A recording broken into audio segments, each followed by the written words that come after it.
Lifestyle diseases की बात करें तो पूरी दुनिया में बड़ी तेजी से बढ़ती जा रही हैं और इंडिया की बात करें तो ये तो डायबिटीज का कैपिटल ही बनता जा रहा है। तो अब हमें जागना होगा, सतर्क होना होगा और कुछ चेंजेस करने होंगे अपनी लाइफ में। अब जैसे ही चेंज की बात आती है कि हमें क्या करना है तो जल्दी से याद आता है हमें कि अब वॉक शुरू करना है, एक्सरसाइज शुरू करना है। तो जी हाँ, ये भी ठीक है, पर इसका योगदान सिर्फ 20% है हमारी हेल्थ में और 80% योगदान हमारे भोजन का होता है जो हम खाते हैं दिन भर में। तो हमें उसमें कुछ परिवर्तन करना होगा। अब रोजमर्रा के दिनचर्या में हम देखें कि हम क्या खाते हैं, तो हम दाल चावल खाते हैं, सब्जी खाते हैं, सलाद खाते हैं। तो दाल तो ठीक है, सब्जी वगैरह भी ठीक है, सलाद भी ठीक है। तो अब एक क्या चेंज कर सकते हैं, हम अनाज का चेंज कर सकते हैं। जो हम गेहूं और चावल पर बहुत ज़्यादा निर्भर हैं तो उसे हम चेंज करके अब दूसरे अनाज उसमें सम्मिलित कर सकते हैं।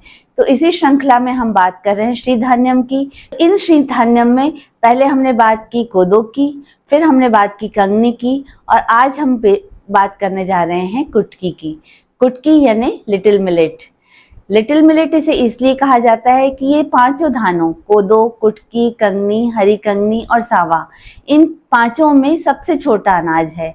यानी इसका साइज बहुत छोटा है, पर इसके साइज पर मत जाइए, ये छोटा पैकेट और बड़ा धमाका है। नमस्ते दोस्तों, जय श्री कृष्णा। मैं संगीता सिटोके स्वागत करती हूँ आपके अपने channel my way of life में। तो दोस्तों, सबसे पहले तो मैं बहुत बहुत धन्यवाद देना चाहूँगी, आपने मिलेट्स के सीरीज़ को इतना प्यार दिया और इतना प्रोत्साहन दिया मुझे। तो मुझे आशा है कि आपने इसको पसंद तो किया है, उसी तरह से आप इसे अपनाने के लिए भी प्रयासरत होंगे और ज़रूर इसकी उपलब्धता देख रहे होंगे कि कहाँ से मिलने वाला है। तो मेरी शुभकामना है आपको कि जल्दी से इन्हें खरीदिए और उपयोग करना शुरू कीजिए। तो चलिए आज कुटकी के बारे में बात करते हैं। इस छोटे से अनाज में बहुत सारे गुण हैं। इसकी अगर पोषक संरचना देखेंगे तो आप खुद ही समझ जाएंगे। तो चलिए इसकी पोषक संरचना देख लेते हैं। इसमें कार्बोहाइड्रेट्स हैं 65.55 ग्राम्स, प्रोटीन है 10.13 ग्राम, वसा है 3.89 ग्राम्स, ऊर्जा है 346 किलो कैलोरीज, आहार रेशा है 7.72 ग्राम, कैल्शियम है 16.1 mg, फास्फोरस है 130 mg, मैग्नीशियम है 91.41 mg, जिंक है 1.82 mg, लौह यानी आयरन है 1.26 mg और थियामाइन है यानी विटामिन B1 0.26 mg, राइबोफ्लोविन यानी विटामिन B2 0.05 mg, नियासिन यानी विटामिन B3 ये है 1.29 mg और फॉलिक एसिड ये है 36.2 mg। तो ये है इसकी पोषक संरचना। तो आप खुद ही समझ जाइए ये कितना पौष्टिक है। जो गुणधर्म अन्य श्रीधान्यम के हैं वो तो इनमें है ही, जैसे कि ये ग्लूटेन फ्री अनाज है, इसमें ग्लूटेन नहीं होता। इस कारण से इसका आटा के जब हम रोटी बनाने की कोशिश करते हैं तो वो इतनी आसानी से नहीं बनती। तो ये ग्लूटेन फ्री है। तो जो ग्लूटेन रेजिस्टेंस लोग हैं, जिन्हें ग्लूटेन नहीं पचता आसानी से, उनके लिए ये बहुत फ़ायदेमंद है। फिर दूसरा कि इसका ग्लाइसेमिक इंडेक्स कम है, यानी शुगर की मात्रा ग्लूकोज की मात्रा बहुत जल्दी रिलीज नहीं होती। जैसे कि गेहूं चावल आदि खाने पर एकदम से ग्लूकोज बढ़ जाता है हमारे ब्लड में, तो इसमें वो नहीं होता, बहुत धीरे धीरे रिलीज होती है। तो इस तरह से डायबिटीज़ के रोगियों के लिए ये बहुत फ़ायदेमंद है। फिर कैल्शियम, आयरन आदि हैं, तो इसलिए महिलाओं के लिए बहुत अच्छा है और ये पचने में बहुत आसान है। तो इसलिए कई जगहों पर अन्नप्राशन यानी जो छोटे बच्चे के लिए पहला भोजन होता है उसमें इसके खीर आदि बनाकर वो उपयोग किया जाता है। तो ये पचने में बहुत आसान है और इसके अलावा इसमें जो फाइबर की मात्रा है वो बहुत अच्छी है। इसके कारण इसका कार्बोहाइड्रेट और फाइबर का रेशो बहुत अच्छा है और जो वेट लॉस में बहुत सहायक होती है, इसलिए इसे वेट लॉस मिलेट भी कहा जाता है कई जगह पे। कुटकी की एक बहुत खास विशेषता ये है कि मेटाबॉलिज्म ठीक करने में सहायक होता है। तो मेटाबॉलिज्म अगर ठीक रहता है तो वेट लॉस में तो सहायक होता ही है, साथ ही वेट गेन अगर किसी को करना है तो उसमें भी ये बहुत सहायक होता है, क्योंकि सारा मसला मेटाबॉलिज्म का ही है। मेटाबॉलिज्म ठीक होगा तो हमारी बॉडी ठीक आकार में रहती है, तो इसमें ये कुटकी बहुत सहायक है। कुटकी में जो कैल्शियम की मात्रा है, आयरन की मात्रा है और फॉलिक एसिड है, ये तीनों का जो आपसी सामंजस्य है वो हमारे शरीर में हीमोग्लोबिन की मात्रा सही रखने में बहुत सहायक होती है। इसलिए अगर किसी को हीमोग्लोबिन की कमी है तो वो भी अगर कुटकी का सेवन निश्चित मात्रा में करे तो बहुत सहायक होगा। कुटकी के सेवन से जो दो बहुत महत्वपूर्ण लाभ मिल सकते हैं वो ये हैं कि पहला तो मेल और फीमेल दोनों ही के रिप्रोडक्टिव ऑर्गन्स को दुरुस्त रखने में ये बहुत सहायक होता है। अर्थात अगर महिलाओं को पीसीओडी, पीसीओएस या यूट्रस या ओवरी इससे संबंधित कोई सी भी परेशानी है तो कुटकी उसमें सहायता कर सकती है। और मेल रिप्रोडक्टिव ऑर्गन्स के भी कुछ अगर परेशानियां हैं तो उसमें भी कुटकी का सेवन लाभदायक हो सकता है। तो इस तरह से रिप्रोडक्टिव ऑर्गन्स के लिए ये बहुत ठीक है। कुटकी के सेवन से एंडोक्राइन सिस्टम भी बहुत प्रभावित होता है, अर्थात जो हमारे हार्मोन्स रिलीज होते हैं वो अगर कम या ज़्यादा हो रहे हैं तो उनको भी हम कुटकी के सेवन से ठीक कर सकते हैं। जैसे थायराइड अगर ज़्यादा है, हाइपोथायराइड या हाइपरथायराइड है, या पिट्यूटरी ग्लैंड में कोई समस्या है, तो इन सब हार्मोन्स को भी हम कुटकी के सेवन से कुछ हद तक ठीक कर सकते हैं। तो इसमें भी ये बहुत सहायक होता है। फिर कई मामलों में किडनी में भी देखा गया है कि अगर किडनी में कुछ प्रॉब्लम है तो वो भी कुटकी के सेवन से हम ठीक कर सकते हैं। तो इस तरह से कुटकी के ये लाभ हैं।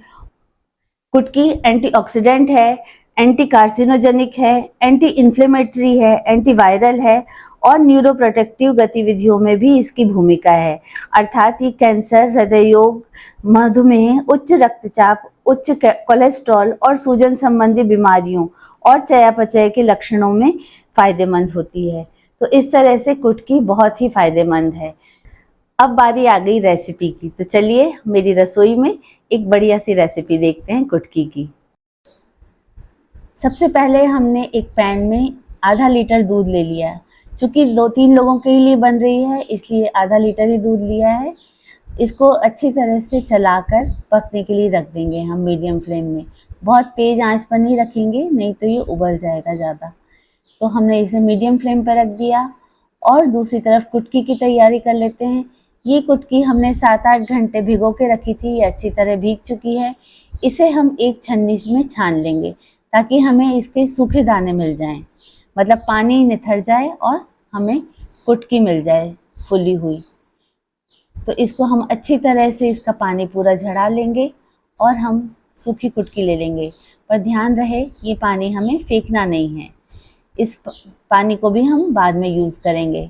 तो इसका पानी पूरी तरह से अच्छी तरह से निथार लेंगे हम छन्नी से, ताकि हमें सूखी सूखी कुटकी मिल जाए। अब एक पैन में हम 1 चम्मच घी लेंगे। इसमें हमें कुटकी को भूनना है, इसलिए हमने सूखी कुटकी ली थी। अब इस कुटकी को हम इसमें मिला लेंगे और अच्छी तरह से चला लेंगे। इसको हल्का सुनहरा करना है हमें, ताकि भुना भुना सा स्वाद रहे इसका। दूसरी तरफ दूध को भी हम लगातार चलाते रहेंगे ताकि ये नीचे से लगे ना।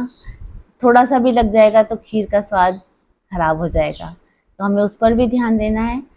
अब जो पानी निचला था वही पानी हम इसमें कुटकी में डाल देंगे जब ये थोड़ा सा भुन जाए तब, और इसको चलाकर और अच्छी तरह से ढक कर पका लेंगे।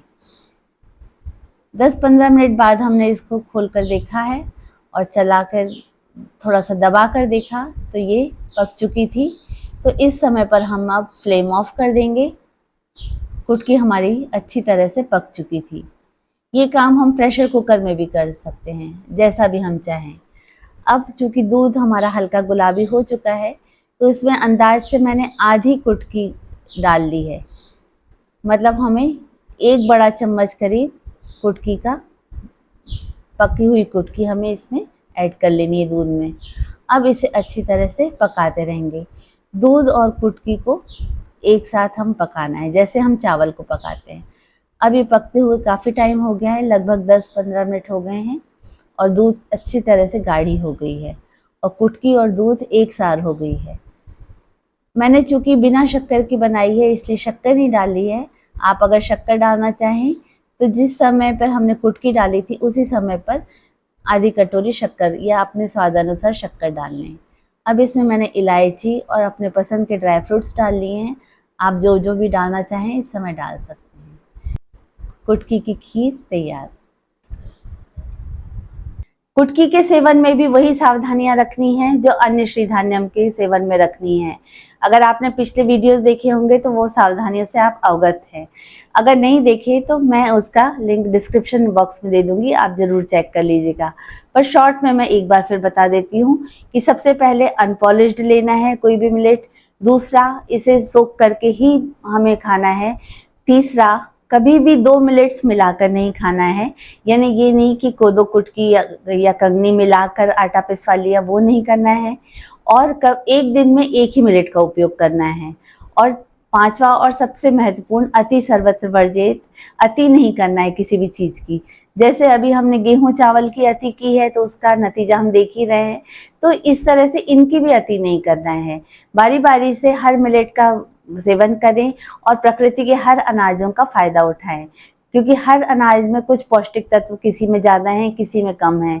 तो क्यों ना हम बारी बारी से सबका सेवन करें ताकि हमें सबका लाभ मिल सके। तो इस तरह से ये सावधानियां अपनाएंगे तो कुटकी आपके लिए जरूर फायदेमंद ही साबित होगी। कैसी लगी आज की प्रस्तुति? मुझे विश्वास है आप जरूर इसे पसंद करेंगे और इस्तेमाल करना भी शुरू करेंगे।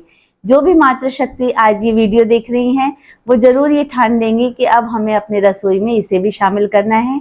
और जो भाई देख रहे हैं वो भी जरूर, जिनका भी कुकिंग डिपार्टमेंट है, वहाँ तक ये वीडियो जरूर पहुँचाएंगे और उन्हें भी प्रेरित करेंगे कि घर में लाएं और सेवन करना शुरू करें और बाकी परिवार वालों को भी खिलाएं ताकि हम सभी सेहतमंद रहें।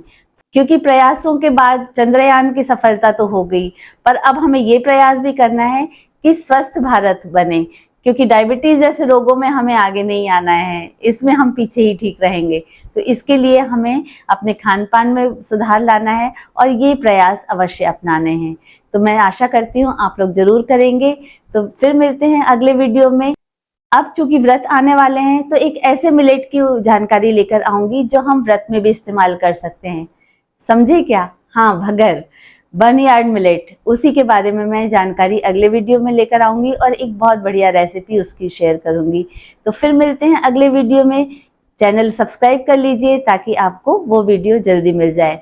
तो धन्यवाद। जय श्री कृष्णा।